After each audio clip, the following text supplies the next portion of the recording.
I shivered violently as the icy wind whipped across my face, the cold seeping through my thin nightgown and chilling me to the bone.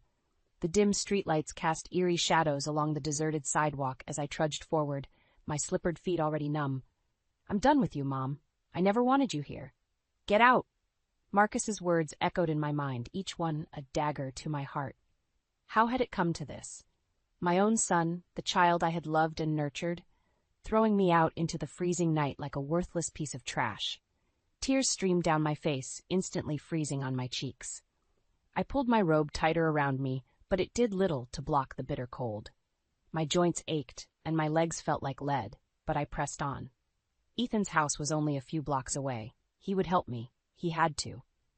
As I walked, memories of my late husband Will flooded my mind, the love of my life taken from me far too soon. He had worked tirelessly to provide for our family, leaving me a comfortable home and a sizable inheritance when he passed. But without him, everything had fallen apart. Marcus and his wife, Lauren, had moved in shortly after Will's death, claiming they only wanted to help me. At first, I had welcomed their assistance, grateful for the company and support, but it soon became clear that their true motives were far more sinister. They treated me like a burden, an inconvenience to be tolerated only for the sake of the wealth I had inherited. They belittled me, ignored my wishes, and even started taking control of my finances. And when I dared to protest, their true colors emerged. Marcus had always had a temper, but I had never seen him so enraged as he was tonight. His face twisted with fury. He had grabbed me by the arm, his grip like a vice, and hurled me towards the door. "You ungrateful old hag," he had snarled. "After everything we've done for you, this is how you repay us?" Lauren, her perfectly made-up face contorted with disdain, had simply stood by and watched, her silence as damning as Marcus's actions. And so here I was, alone and freezing, my own flesh and blood casting me aside like a piece of garbage. But I couldn't give up. Not yet. Ethan would help me. He had to. With renewed determination, I quickened my pace, the icy wind stinging my eyes. Ethan's warm, welcoming home was just up ahead, a sanctuary from the bitter cold and the even colder betrayal of my own family. As I approached his front door, my strength finally failed me. I stumbled, my knees buckling, and collapsed against the doorframe, my trembling fingers desperately pounding on the wood. "Please, Ethan," I silently pleaded. "Please help me." The door flew open, and there stood Ethan, his expression shifting from confusion to horror as he took in my disheveled appearance. "Mom, you're freezing! What happened?" he exclaimed, immediately ushering me inside. The warmth of his home enveloped me, but it did little to ease the chill that had settled deep within my bones. Claire, Ethan's wife, rushed over, her face etched with concern. "Oh my God, Samantha, you're shivering like a leaf," she fretted, wrapping a thick blanket around my shoulders. I opened my mouth to speak, but the words caught in my throat, a lump of emotion rendering me momentarily mute. Ethan guided me to the couch, his arm around me, offering silent support. Finally, I found my voice, and the story spilled forth. I told them everything. Marcus's escalating cruelty, his explosive temper, the way he and Lauren had systematically isolated and mistreated me, all in their relentless pursuit of my inheritance. As I spoke, their expressions morphed from shock to outrage. Claire's hands flew to her mouth, her eyes wide with disbelief. Ethan's jaw clenched, his fists balling at his sides. "That bastard," he growled when I had finished, his voice trembling with barely contained fury. "How dare he treat you like that? You're his mother, for God's sake!" Claire's reaction was equally visceral. "This is unacceptable, Samantha. We can't let them get away with this." Her eyes narrowed, a steely determination settling over her features. "I'm a paralegal. I know people in the legal system. We're going to fight this, and we're going to win."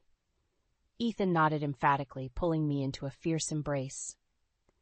"You're safe now, Mom. I won't let them hurt you again."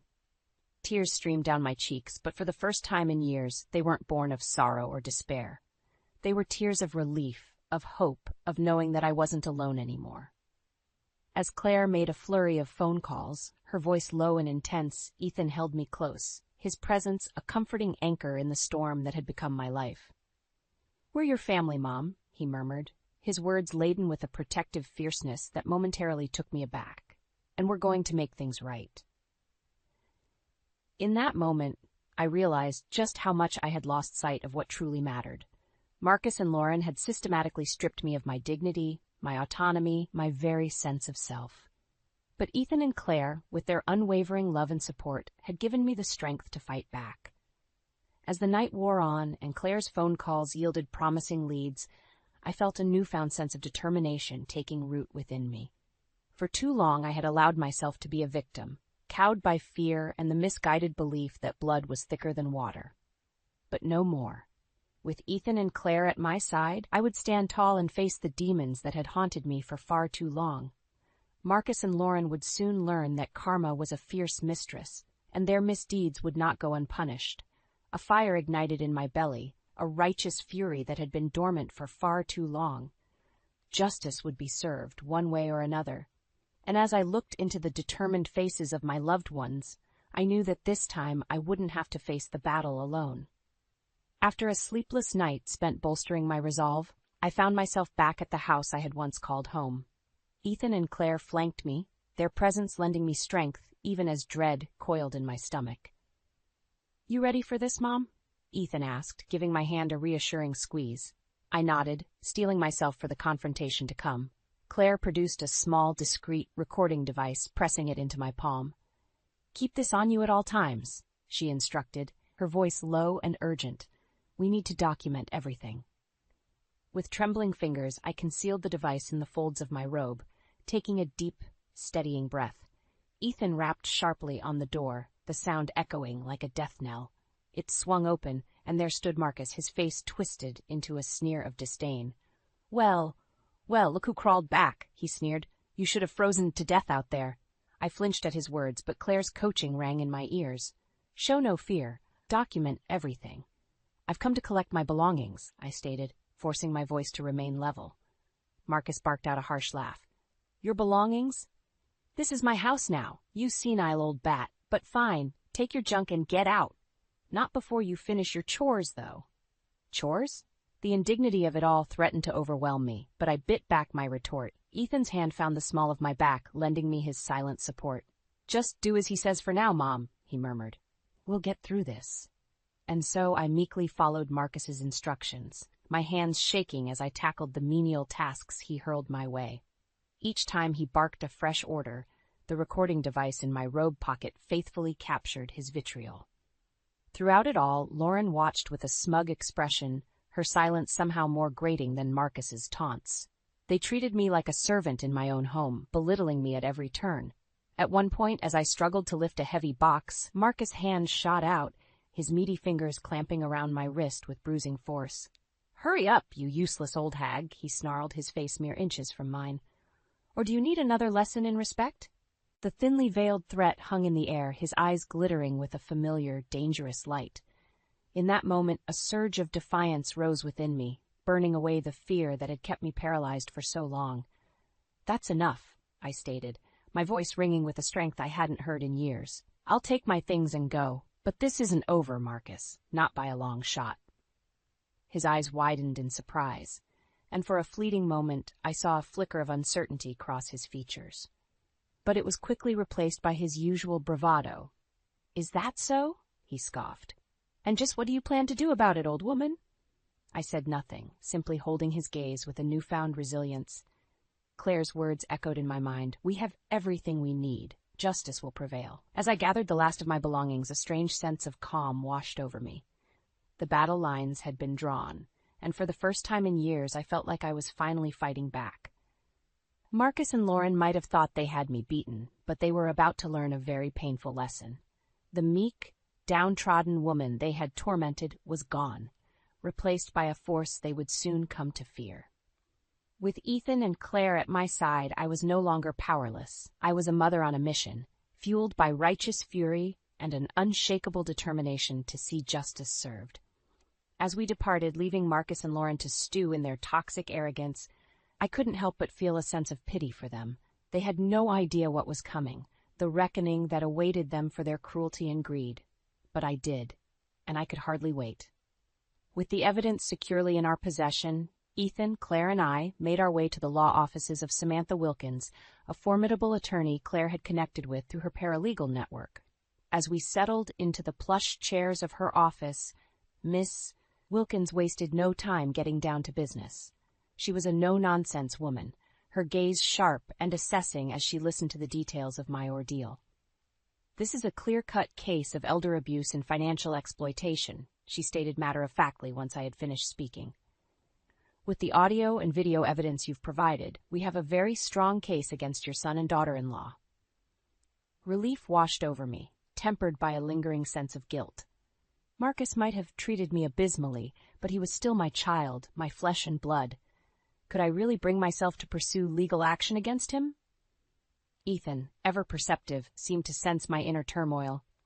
"No more turning the other cheek, Mom," he said firmly, reaching across the desk to take my hand in his. "Let justice speak." Claire nodded emphatically. "He had his chance to treat you with respect and decency. Now it's time for him to face the consequences of his actions." Miss Wilkinson's expression softened slightly as she regarded me. "I understand this is a difficult decision, Mrs. Wilson, but your son and his wife have committed serious crimes, both morally and legally. You have every right to seek justice and restitution." Her words rang true, echoing the righteous anger that had been simmering within me since my confrontation with Marcus.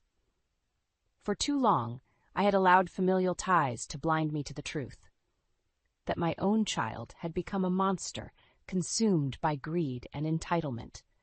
"What are the potential penalties they could be facing?" I asked, my voice steady despite the turbulent emotions swirling within me. Miss Wilkins didn't mince words. "Given the severity of the abuse and the financial crimes involved, we're looking at potential jail time, hefty fines, and the loss of any claim to your assets or inheritance." A tremor ran through me at the thought of Marcus behind bars, but I quickly pushed it aside. He had brought this upon himself through his own despicable actions. "Good," I said, lifting my chin defiantly. "It's time he learned that actions have consequences." Ethan beamed at me, pride shining in his eyes. Claire, too, looked immensely pleased, nodding her approval. Over the next hour, Miss Wilkins outlined our legal strategy, explaining the intricate process we would need to follow to build an ironclad case.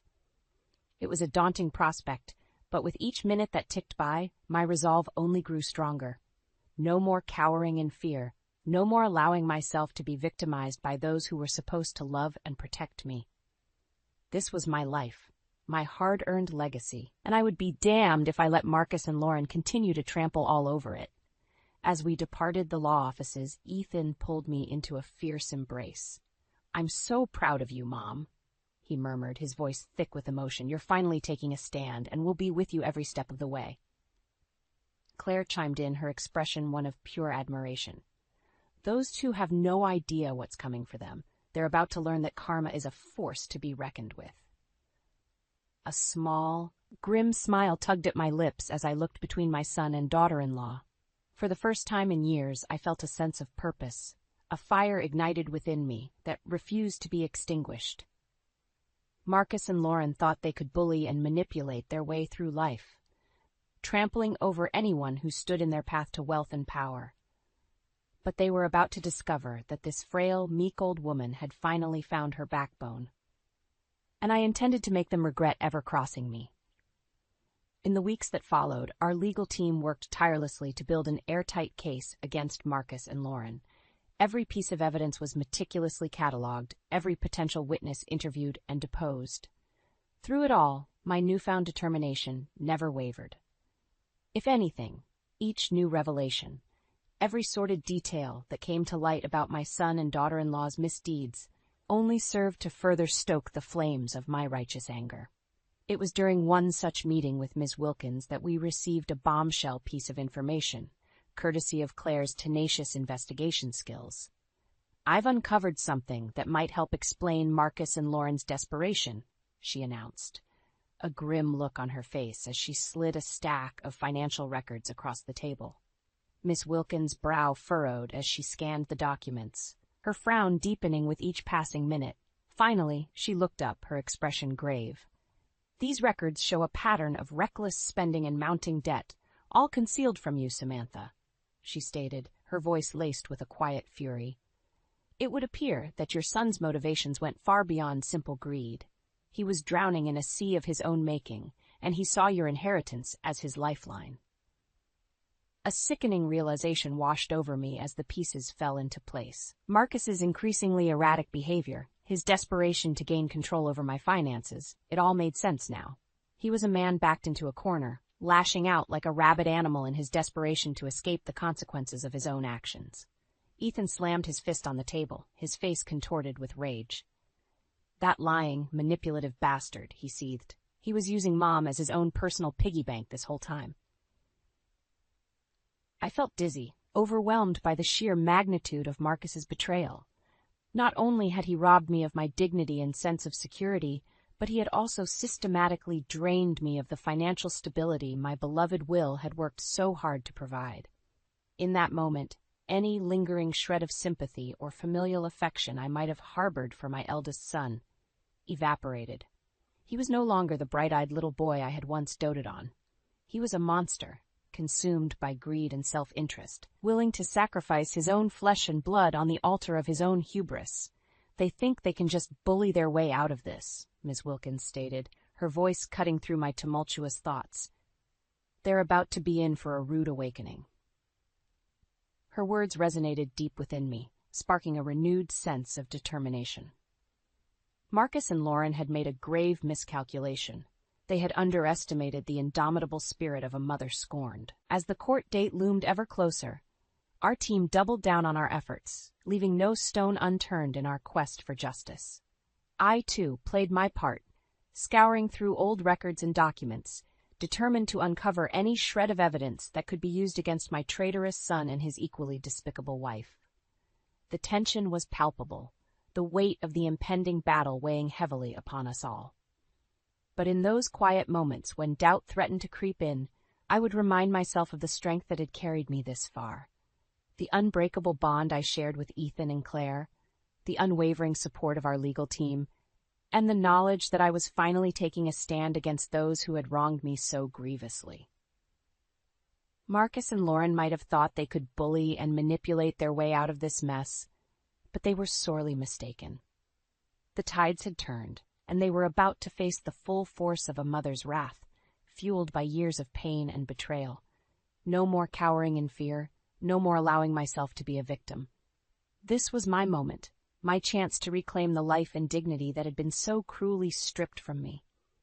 And as the courtroom doors loomed ahead, I knew, without a shadow of a doubt, that justice would finally be served. The day of reckoning had finally arrived. As I stepped into the courtroom, flanked by Ethan and Claire, a hush fell over the gallery.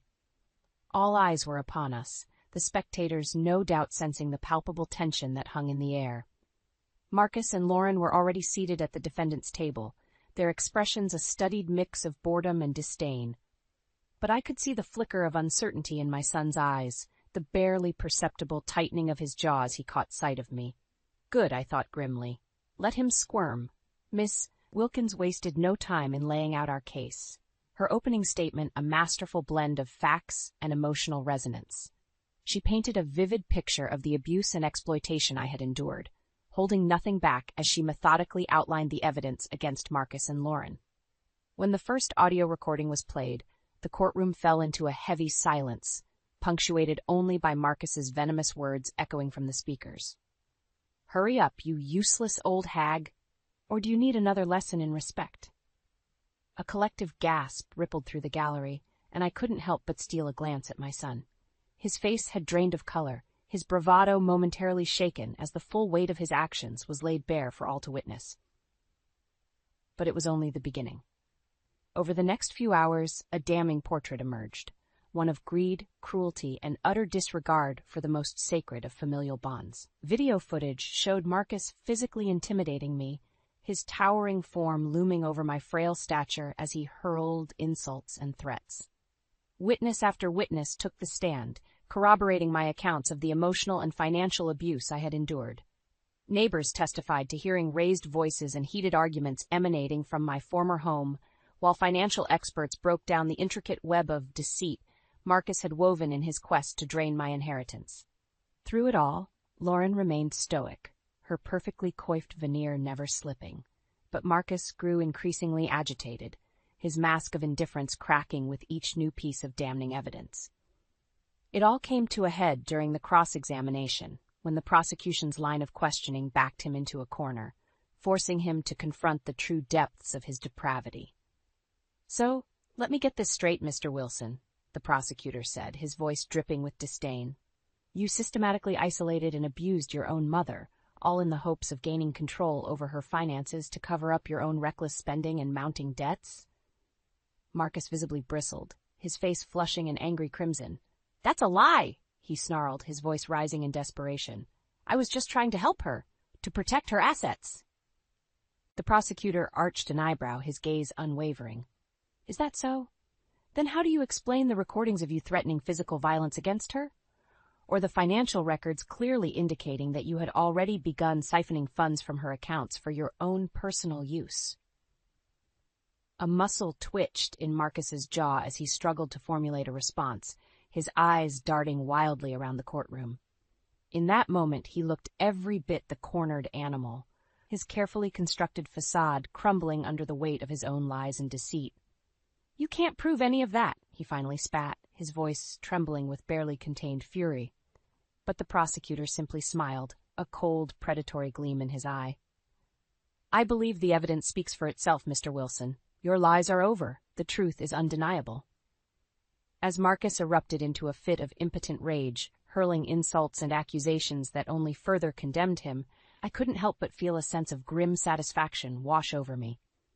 The monster who had tormented me for so long was finally being unmasked, his true nature laid bare for all to see, and as the judge called for order, his gavel ringing out like a death knell, I knew that justice was finally within my grasp.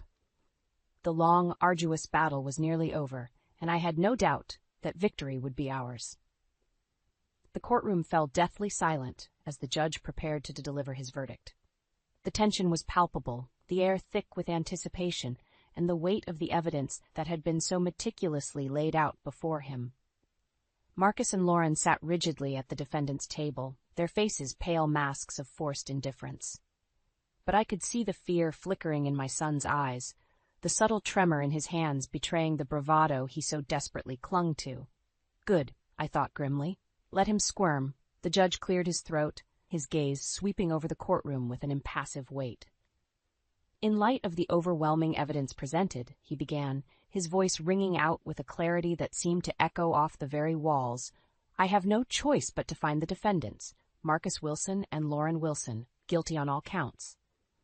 A hushed murmur rippled through the gallery, but I remained utterly still, my focus locked solely on the man who had once been my beloved child. Marcus's jaw clenched tightly, his knuckles whitening as he gripped the edge of the table with a vice-like grip. The judge continued, his words measured and precise. "The crimes committed against Samantha Wilson were nothing short of reprehensible, a gross violation of the most sacred of familial bonds, driven by greed and a callous disregard for human decency." With each passing second, Marcus's composure crumbled a little more, his mask of indifference fracturing like a fragile shell. Lauren, too, seemed to shrink in on herself, her perfectly coiffed veneer finally slipping as the reality of their situation set in. In addition to the emotional and psychological trauma inflicted upon the victim, the judge went on, the financial exploitation and fraudulent activities uncovered during this trial warrant severe consequences. He leveled his gaze squarely at Marcus, his expression one of stern condemnation. "Mr. Wilson, your actions have shown a blatant disrespect for the law and a complete lack of remorse for the suffering you have caused. As such, I am sentencing you to a term of 5 years in state prison, along with a substantial fine to be paid as restitution to your mother." Marcus erupted, his chair clattering to the floor as he surged to his feet. "This is a travesty," he bellowed, spittle flying from his lips. "You can't do this to me!" The courtroom descended into chaos as bailiffs rushed to restrain the enraged man, his howls of protest echoing off the walls. Lauren remained frozen in her seat, her perfectly manicured hands trembling violently as she watched the scene unfold. Through it all, I remained a silent observer, a strange sense of calm washing over me. This was the moment I had been waiting for, the culmination of months of pain and struggle reckoning that Marcus had brought upon himself through his own despicable actions. As my son was finally dragged from the courtroom, his curses and threats ringing in our ears, the judge turned his attention to Lauren. "As for you, Mrs. Wilson," he said, his voice laced with contempt, "your role in this sordid affair cannot be understated. While you may not have been the primary instigator, your complicity and willful ignorance make you just as culpable." Lauren flinched as if she had been struck, her perfectly composed facade finally shattering under the weight of the judge's condemnation. "As such, I am sentencing you to a term of 3 years in state prison, to be followed by a substantial probationary period," the judge continued. "Furthermore, you are hereby ordered to pay a significant fine as restitution to the victim, and all assets acquired through ill-gotten means will be seized and returned to their rightful owner." A strangled sob escaped Lauren's lips, her hands flying to cover her mouth as the full gravity of her situation crashed down upon her. In that moment, she looked small and pitiful, a far cry from the arrogant, entitled woman who had once lorded over my life with such disdain. But I felt no pity for her, nor for the man who had once been my beloved son. They had brought this upon themselves, and now they would face the consequences of their actions, a hard-won lesson in the true meaning of karma. As the courtroom slowly emptied, the spectators buzzing with the excitement of the day's events, I felt a sense of profound relief wash over me. The long, arduous battle was finally over, and justice had prevailed. Ethan and Claire enveloped me in a fierce embrace, their faces shining with pride and vindication.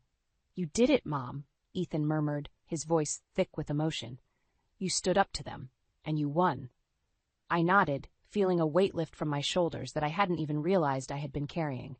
"Justice will find you, whether you welcome it or not," I said, my voice ringing with a newfound strength and conviction. And as we stepped out into the warm embrace of the day, I knew that a new chapter was beginning.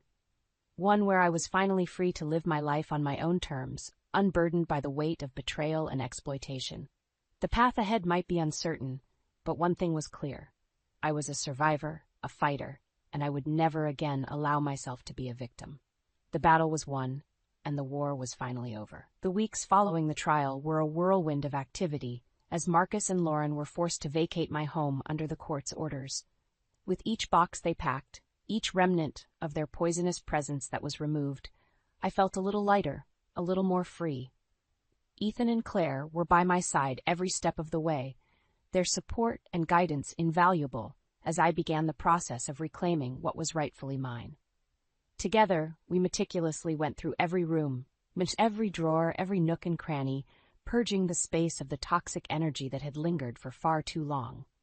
As the last of Marcus and Lauren's belongings were finally carted away, Ethan pulled me into a fierce embrace. "The ghosts of the past are gone, Mom," he murmured, his voice thick with emotion. "Welcome back to your home." Tears stung my eyes, but for once they were born not of sorrow or despair, but of relief. A cathartic release of all the pain and anguish I had endured at the hands of those who were supposed to love and protect me.